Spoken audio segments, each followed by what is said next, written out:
ఇంట్లో వేదవతి లేకపోవడం చూసి అవని చాలా సంతోషంగా ఏంటి అత్తయ్య వాళ్ళ అందరినీ గుడికి తీసుకెళ్లారు ఏంటి అని చాలా ఆరాటంగా అడుగుతుంది. ఆయన మనవరాలు గురించి తెలిసింది కదా, అందుకే అమ్మే ఉన్నా నువ్వు ఇచ్చిన నిజం తీసుకెళ్ళిందేమో అంటే అక్షయ్ని తీసుకెళ్లారేమో అని ఆయన మన అక్షయ్ మీద చాలా సాఫ్ట్గా అన్నారు. అందరికి ఎవరికి ఉంటుంది అన్నట్టు శ్రీకర్ అనగానే ఏమో అందరూ ఆయన గుడికి వెళ్ళారని డౌట్ వస్తుంది. ఒకవేళ అక్షయ్ని పిలవకపోయినా తను కూడా నేను వస్తానని చెప్పి అనిందేమో బావా అని ఆవుని డౌట్గా మాట్లాడుతుంది.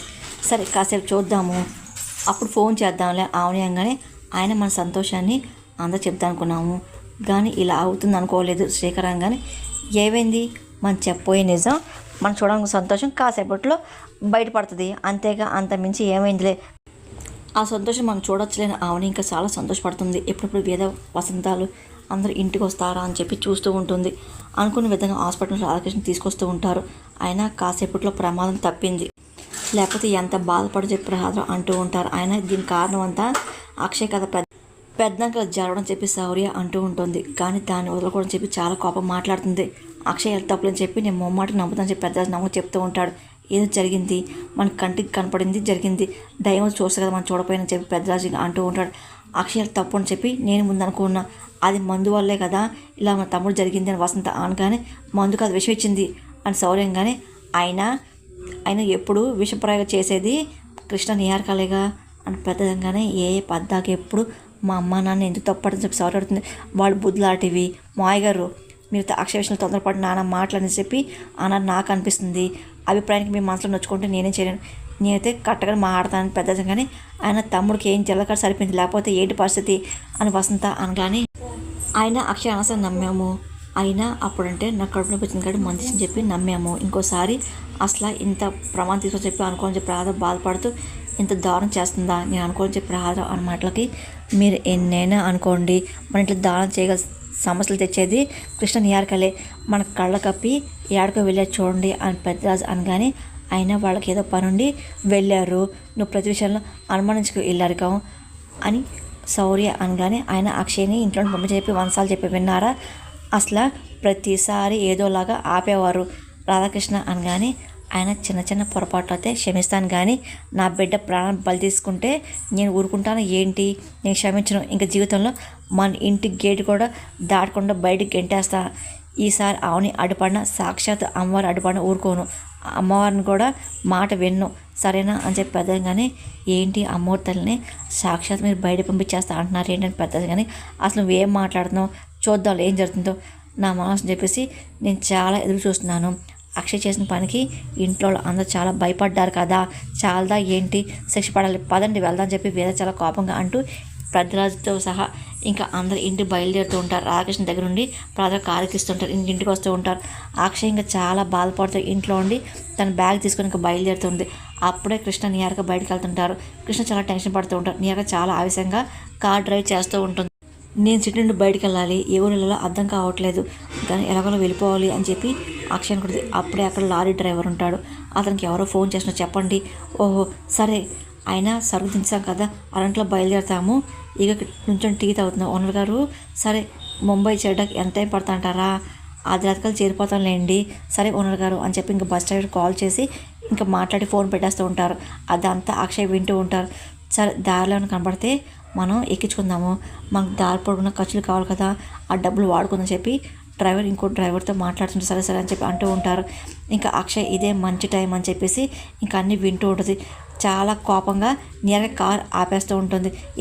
ఏంటి నువ్వు కార్ ఎంత సడన్గా ఆపని చెప్పి కృష్ణ అంటూ ఉంటాడు. చూడు ఎదురుగా అక్షయ్ ఉంది చూడని చెప్పి నియర్గా అంటుంది. కృష్ణ చూసి షాక్ ఉంటుంది. ఇదేంటి ఇంటి ముందు ఉంటుంది అనుకుంటే ఇక్కడ ఉంది బంగారం, మన కార్లో వేసుకుని ఎడకన్నా తీసుకెళ్ళి వదిలేద్దామని చెప్పి కృష్ణ అంటూ ఉంటాడు. నియర్గా అన్నీ వింటూ ఉంటుంది. అప్పుడే అక్షయ్ వెళ్ళి అంకుల్ అని చెప్పి లారీ డ్రైవర్తో మాట్లాడుతుంది. ఏంటి అని చెప్పి నియర్ కృష్ణ చాలా ఆలోచన కార్ దిగి చూస్తూ ఉంటాడు. మీరు ముంబై వెళ్తున్నారు కదా మీతో పాటు నేను కూడా ముంబై రావచ్చు అని అక్షయ్ అడుగుతూ ఉంటుంది. ఇదేంటి బంగారం, ఇదేంటి హైదరాబాద్ అంటే ముంబై అంటుంది ఏంటి అని కృష్ణ కానీ అంటే మీ అమ్మ చెప్పింది కదా ఆ తిట్లు బాగా పనిచేసాయి, చాలా దూరంగా ఆలోచించి దూరంగా వెళ్ళిపోతుంది అనుకుంటా అని నియకంగానే నేను రావచ్చని అక్షయ్ అడుగుతుంటుంది. అదేంటమ్మా అంత దూరం ఎందుకు అని చెప్పి లారీ డ్రైవర్ అడుగుతుంటారు. నేను విషయాలని చెప్పలేను నన్ను తీసుకెళ్ళండి ప్లీజ్ అని చెప్పి అక్షయ్ అనగానే మా డబ్బులు ఇస్తా అని చెప్పి లారీ డ్రైవర్ అనగానే నాకు డబ్బులు లేవు, ప్లీజ్ ప్లీజ్ అంకుల్ అని చెప్పి అక్షయ్ అడుగుతుంది. అమ్మ డబ్బులు లేకుండా నేను తీసుకెళ్ళని చెప్పి లారీ డ్రైవర్ అంటూ ఉంటారు. కుదరదని చెప్తున్నానని చెప్పి అరుస్తూ ఉంటాడు. అదంతా నీలకృష్ణ వింటూ ఉంటారు. దాని అక్షయ్ ఇంకా ఏం మాటలు బాధపడుతుంది, పక్కెళ్ళి కూర్చుంటుంది. అవును మనం ఏం చేద్దాం అని చెప్పి కృష్ణ అడుగుతూ ఉంటాడు. ఇంకేముంది మనమే ముంబై పంపించేద్దాం అని నియార్కంగానే ఎలా అని చెప్పేసి కృష్ణ అడుగుతుంటాడు. ఏముంది మన టికెట్ కొని పంపించేద్దాం నియార్క అంటూ ఇంకా లారీ డ్రైవర్ దగ్గరికి వస్తూ ఉంటుంది. కృష్ణ అంతా గమనిస్తూ ఉంటాడు. ఇదిగో పద అని చెప్పి రా అని చెప్పి డబ్బులు నియార్క వస్తూ ఉంటుంది. లారీ డ్రైవర్ వెళ్ళిపోతుంటాడు. ఇదిగో ఆగండి, మీతో మాట్లాడాలి, కాసేపు ఆగండి అని నియార్క అనగానే ఏంటని చెప్పి లారీ డ్రైవర్ అడుగుతుంటారు. రండి పక్కకి అని చెప్పి కృష్ణ తీసుకెళ్తూ ఉంటాడు. చెప్పండి అని అడగానే లారీ డ్రైవర్ అనగానే అంటే ఒక పాప వచ్చి ముంబై తీసుకెళ్దామని చెప్పి అడుగుతుంది కదా, ఆ పాపను మీరు ముంబైలో ఉన్న నియార్గా అడుగుతూ ఉంటుంది. లారీ డ్రైవర్ షాక్ అవుతుంటాడు. ఆ పని చేస్తే మీకు డబ్బులు ఇస్తా అని చెప్పి అనగానే అంటే చిన్నపిల్ల కదా ఎలా వదిలేయని చెప్పి లారీ డ్రైవర్ అనగానే అంటే మీకు డబ్బులు కావాలా కావాలని చెప్పి కృష్ణ అడుగుతూ ఉంటాడు. అంటే డబ్బులే కావాలని చెప్పేసి లారీ డ్రైవర్ అంటూ ఉంటారు. డబ్బులు తీసుకొని చెప్పిన పని చేయండి నియార్గా డబ్బులు ఇస్తూ ఉంటుంది.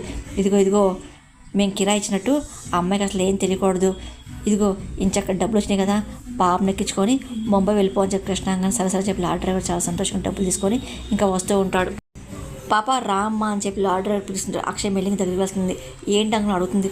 నువ్వే కష్టంలో ఏంటో డబ్బులు అక్కర్లేదులే, బండెక్కు నాతో పాటు ముంబై తీసుకెళ్తా అని చెప్పి లారీ డ్రైవర్ అనగానే చాలా థ్యాంక్స్ అని చెప్పి అక్షయ్ అంటూ వెనక కూర్చుంటా ఉంటుంది. వద్దమ్మా ముందు కూర్చొని లారీ డ్రైవర్ అనగానే లేదు నేను వెనకే కూర్చుంటానని చెప్పి అక్షయ్ సరే ఇష్టం అమ్మ అని చెప్పి లారీ డ్రైవర్ అంటూ ఇంకా లారీ ఎక్కుతూ ఉంటాడు. ఇంకా అక్షయ్ని ఎక్కిస్తూ ఉంటాడు. అదంతా నీలకృష్ణ చూస్తూ ఉంటారు. ఇంకా చాలా సంతోషపడుతుంటారు. ఇంకా అక్షయ్ ఇంకా దూరంగా వెళ్ళిపోతుంది, మనకి ఎలాంటి సమస్యలు అని చెప్పి అనుకుంటూ ఉంటారు. మొత్తానికి మంచి బేరం దొరికింది అని చెప్పి లారీ డ్రైవర్ మాట్లాడుతూ ఉంటారు. అవునవును మొత్తానికి ఒక నెల సరిపడే గిరాకీ దొరికిందిగా చాలా సంతోషం చెప్పి ఇంకొకరితో మాట్లాడుకుంటూ ఉంటారు. అక్షయ్ ఇంకా అలాగే బాధపడుతూ ఇంకా అలాగే చూస్తుండదు. నీలకృష్ణ గమనిస్తూ ఉంటారు. అప్పుడు ఇంకా నాగపాము వెనకాల వస్తూ ఉంటుంది. ఇంకా అలా అక్షయ్ని చూస్తూ ఉంటుంది. మీకు శాసనం తోరైపోతాను క్షమించండి మేడం అని చెప్పి అక్షయ్ అనుకుంటాడు. ఆవుని శ్రీకాలు చాలా సంతోషపడుతుంటారు. ఎప్పుడప్పుడు అత్తయ్యలు వస్తారా ఇంకా అక్షయ్ గురించి చెప్దామని చెప్పి సంతోషపడుతూ ఉంటారు. ఏంటి అని చూస్తారు ఇంకా రావట్లేదు ఏంటి అసలు ఏమైందని చెప్పి శేఖర్ అనుకుంటూ ఉంటారు. ఆగు అమ్మకు ఫోన్ చేస్తానని చెప్పి శేఖర్కి ఫోన్ తీసి చేయిపోతూ ఉంటాడు. అప్పుడు ఇంకా కార్ శబ్దం వస్తుంటుంది. ఇంకా బయట చూస్తుంటారు. ఇదిగో అమ్మ వాళ్ళు వచ్చేసరిలే అని చెప్పేసి ఇంకా సంతోషపడుతూ ఉంటారు. ఇదేంటి రాదని ఎప్పుడు వచ్చి యూఎస్ నుండి అని చెప్పి శేఖర్ చూస్తూ ఉంటారు. అదేంటి అన్నయ్యకి ఏముంది అలా డల్గా వస్తుందని చెప్పి శేఖర్ అనుకుంటూ గమనిస్తూ ఉంటారు. ఆమెను కూడా సిచ్యువేషన్ అర్థం కాదు. ఇంకా అలాగే చూస్తూ ఉంటుంది. ఇంకా వేద ప్రహాదం ఇలా రాధాకృష్ణ పట్టుకొని లోపలికి వస్తూ ఉంటారు. ఇంకా కూర్చోబెడుతూ ఉంటారు. ఏంటి ఏమైంది అన్నయ్య ఎప్పుడు వచ్చావు ఏంటి ఇలాగ ఉన్నావు అని చెప్పి శేఖర్ అడుగుతూ ఉంటాడు. అప్పుడు నీలకృష్ణ అనుకున్న విధంగా ఇంటికి వస్తూ ఉంటారు. అంటే అత్తయ్య వాళ్ళు వచ్చేసినట్టున్నారు. అంటే అవన్నీ కూడా వచ్చేసారు కదా అసలు అత్తయ్య వాళ్ళు ఏం చెప్తారేంటో ఆయన అక్షయ్ ముంబై వెళ్ళిపోయింది కదా మాకు సంబంధం ఏం లేదని చెప్పి నీలకంటే పొరపాటును కూడా నోరు జాడద్దని కృష్ణ అంటూ ఉంటాడు. సరే నీలక తలూపుతుంటుంది. లోపలికి వస్తూ ఉంటారు. అవును అక్షయ్ ఇంట్లో లేదు మీతో పాటు రాలేదేంటి ఏమైంది అని అవని అనగానే నానమ్మ తిట్టిన తిట్లకి బయటకు వెళ్ళిపోయిందేమో అని చెప్పి సారీ అంటుంది. అవును శేఖర్ షాక్ అవుతూ ఉంటారు. ఏంటి వెళ్ళిపోయిందా అక్షయ్ తిట్టారా ఎందుకు అని చెప్పేసి అవనంగానే తిట్టాలా గోదట్లో పడేయాలని చెప్పి కృష్ణ ఆవేశంగా వింటూ వస్తూ ఉంటాడు. అవును శేఖర్ షాక్ అవుతుంటారు. ఏం అర్థం కాదు కంగా చూస్తుంటారు. అక్షయ్ ఏం తప్పు చేసింది అక్షయ్ గురించి ఏం మాట్లాడుతుందని చెప్పి శేఖర్ అనగానే అంటే అవునికి ఇంకా ఏం చెప్పలేదా ఏంటి అని చెప్పి నీలక అడుగుతుంది. అంటే అందరూ ఎప్పుడో వచ్చాను సారీ అనగానే ఇంకా లేట్ ఎందుకు అక్షయ్ వల్ల బావగారికి ఎంత ప్రమాదం జరిగిందో అంతా చెప్పండి అసలు చెప్పండి అత్తయ్య అని చెప్పి నీలక అనగానే శ్రీకర్కి అవునికి అసలు ఏం అర్థంగా కంగారు పడుతుంటారు. ఇదిగో ఆయన అక్షయ్ వల్ల ఎన్నో గొడవలు జరిగాయి ప్రతిసారి నువ్వు అడ్డుపడ్డావు అసలు వాళ్ళు ఏం చేసింది తెలుసా నీకు నా పెదవుని చంపబోయింది అని చెప్పి వేదన మాటలకి అవును శేఖర్ షాక్ అవుతూ ఉంటారు. ఇంకా జరిగిన విషయం అంతా ఇంకా వేద చెప్తూ ఉంటుంది. ఇంకా ఒక్కసారిగా రాధాకృష్ణ ఇంకా చాలా ఇబ్బంది పడ్డాడు. ఆయన తన వయసు అంతా అసలు ఏంటి మీ అబ్బాయి పరిస్థితి చాలా బాగాలేదు హాస్పిటల్ తీసుకెళ్ళని చెప్పి ఇంకా డాక్టర్ ఇంటికి రావడం మొత్తం జరిగిన విషయం అంతా వేద చెప్తూ ఉంటుంది.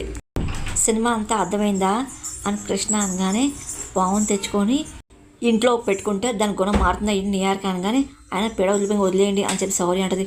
ఇదిగో మెచ్చరికి ఉందనుకో మేమే ఇంటిని గెంటేసేవాళ్ళని చెప్పి వేద అంటూ ఉంటుంది. ఇదిగో ఆయన రాధాకృష్ణకి ఏమనుకోవడం సరిపోయింది లేకపోతే అసలు ఎంత ప్రమాదం తప్పిందో మీకు తెలుసా అని చెప్పేసి వసంత కూడా సీరియస్గా అరుస్తూ ఉంటుంది. కానీ అవును శ్రీకళ మాత్రం ఇంకా చాలా బాధపడుతుంటారు. ఇంకా ఏం చెప్పాలో అర్థం కాదు. ఇంకా టెన్షన్ పడుతూ ఉంటారు. ఇంకా ఏం మాట్లాడలేకపోతుంటారు. ఇంకా అదే పనిగా కుమిలిపోతూ ఉంటారు. ఇంకా అలాగే బాధగా వింటూ ఉంటారు. ఇంతకాలం ఆ పిల్లల్ని వెనకేసి వచ్చారు వదిలేయండి నాకు తెలిసి ఆ నారాయణరావు ఇంటికి వెళ్ళింది వదిలేయండి అసలు ఇంకా తన గురించి మాట్లాడుతున్న ప్రాధం అంటూ ఉంటారు. ఇంకా అవును శ్రీకళ చాలా బాధపడుతూ ఉంటారు. ఇంకా అక్షయ్ కాపలాగా ఇంకా నాగపాము వెనకాలే ఉంటుంది.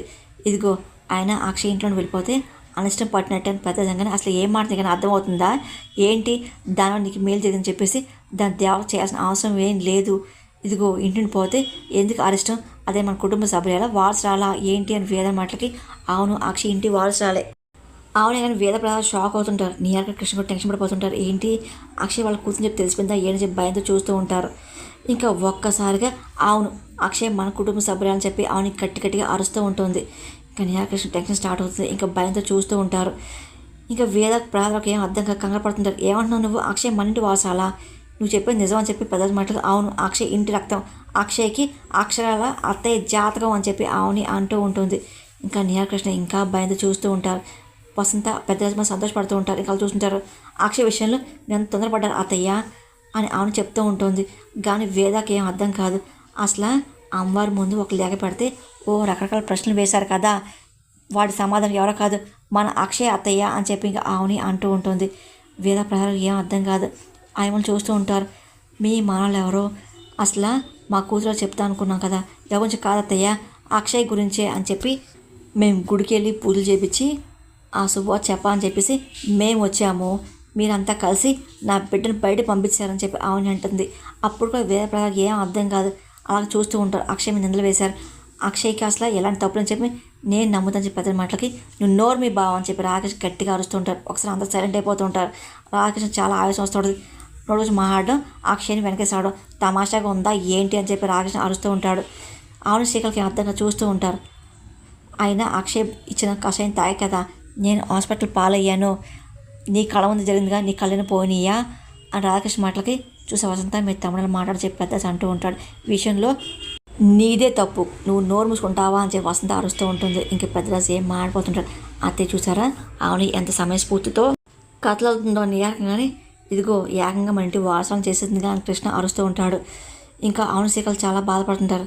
ఇదిగో అక్షయ్ మీ మనలో అయితే నేను మీరు నీళ్ళు తీసినప్పుడే అక్షయ్ ఎదురుగా ఉంది కదా అప్పుడు ఎందుకు చెప్పలేదు అని కృష్ణ కానీ అమ్మ అక్షయ్ మా కూతురు చెప్పేసి మాకు కొన్ని రోజుల క్రితమే తెలిసింది అని, కాకపోతే కొన్ని కారణం వల్ల నిజం చెప్పలేకపోయాను అని చెప్పి శ్రీకర్ అంటూ ఉంటాడు.